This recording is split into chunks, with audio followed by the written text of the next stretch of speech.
Hello everyone, Phoenix Knight here. Welcome to the channel. Also as part of my Noble Knight run for the year, I picked up Soldiers and Postmen's Uniforms by DVG along with the companion book. So we're going to crack this open and see what we've got in here. We'll get the companion book out of the way for the time being. We're going to focus first on the game itself. This is about defense of the Polish post office in Danzig during the Second World War. Looking on the back, defense on the morning of World War II. Soldiers and Postmen's Uniforms is a skirmish-level solitaire game that takes place in the free city of Danzig on the first day of the Second World War. Danzig came into being in 1920 in accordance with the 1919 Treaty of Versailles. Over the next 2 decades, the city became a flashpoint in Polish-German relationships, which culminated in the Danzig Crisis of 1939. On the first day of the Second World War, German forces moved in to seize the Polish Postal Office No. 1. The personnel of the post office repulsed repeated assaults and were forced to surrender only after a day-long siege when the post office was doused with gasoline and set alight.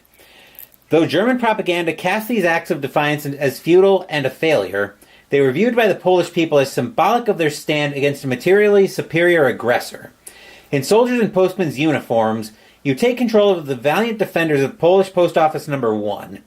Under your command, the defenders must fend off relentless attacks from the Danzig police and 2 German SS units. And we see everything that's listed in the box.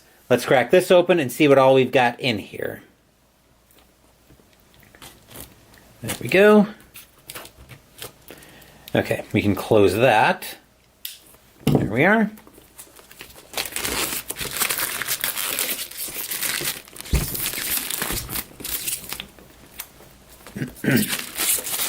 We'll get the shrink wrap off.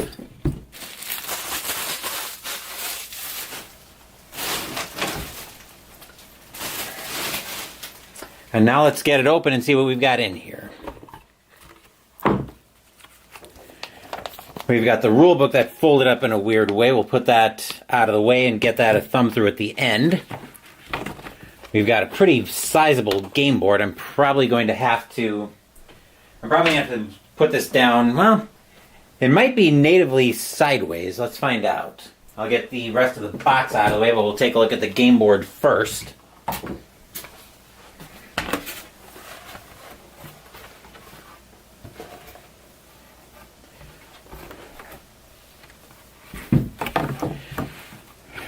Yeah, it's actually...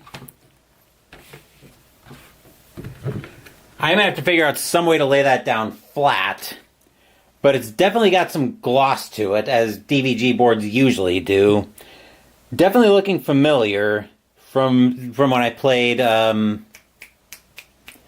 Castle Litter. That's the game I'm thinking of. So the last game in this series I need to track down is Pavlov's House. I'm working on that, but it's going to probably take me a little bit of time to get a hold of that. But that's the board. We can bring that out of shot. Preferably without jarring any of my lights, though.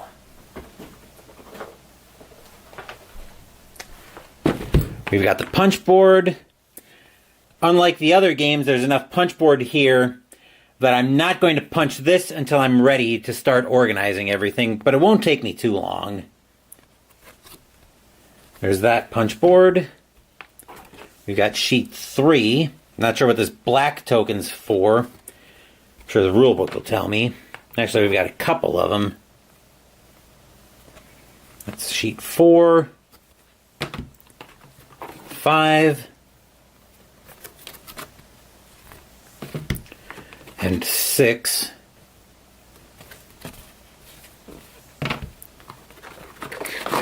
Player aids. Not double-sided. Actions for the defense phase. Moving. Enemy phase. Dice.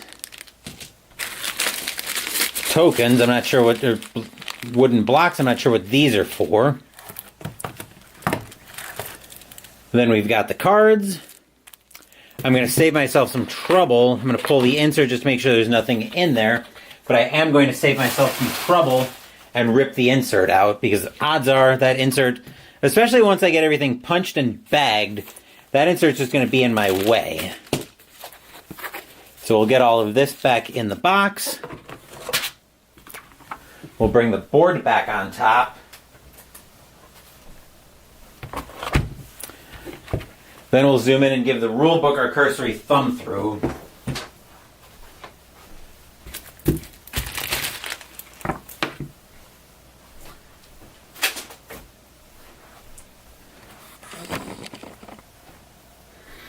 Okay.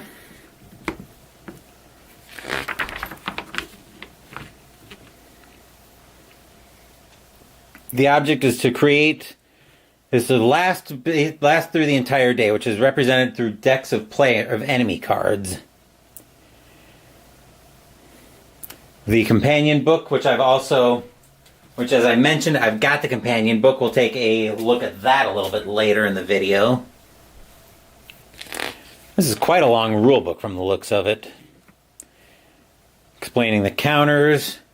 Yeah, I have a feeling after Castle Itter, I should pick this up with little trouble.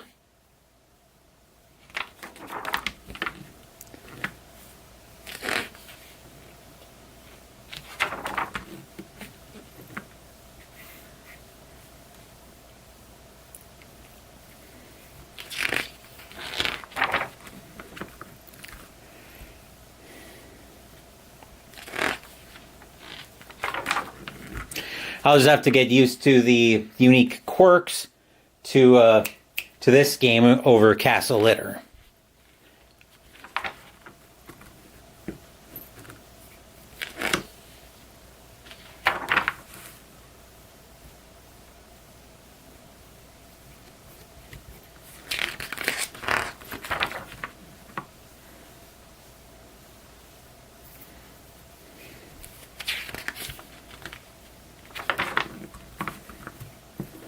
Okay.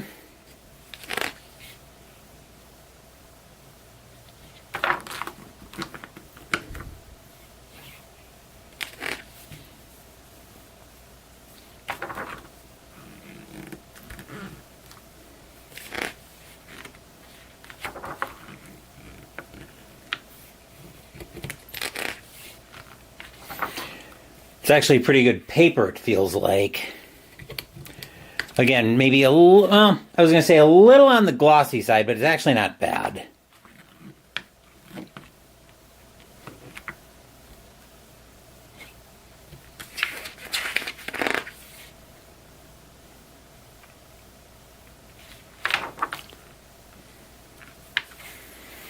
Okay, so it looks like we lose if the morale, if we lose if morale is reduced to 0, or the game ends when we draw the fire truck card.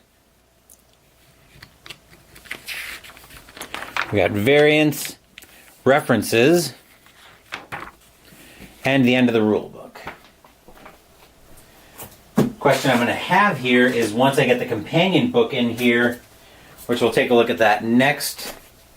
There's actually a little bit more than just the companion book in here. Question is, once I get the companion book in here, is the box still going to close? I was going to try to preserve the tape, but I don't know why I'm going to try to preserve the tape.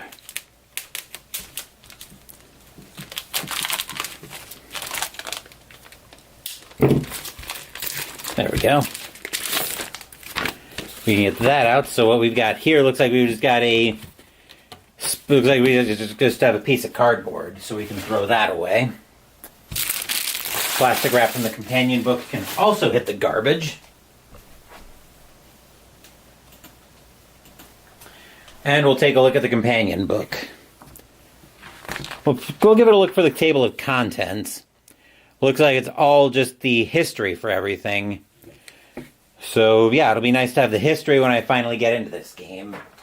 But the important part is getting that in here. Doesn't look like it's going to... It looks like it'll just bulge a little bit, but that's probably not too bad. It's actually pretty good. But most importantly, That is everything in the box for Soldiers and Postmen's uniforms by DVG.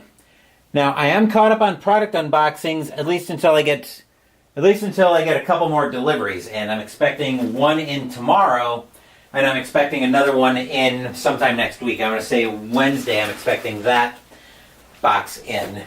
But we've got a lot coming up on the channel.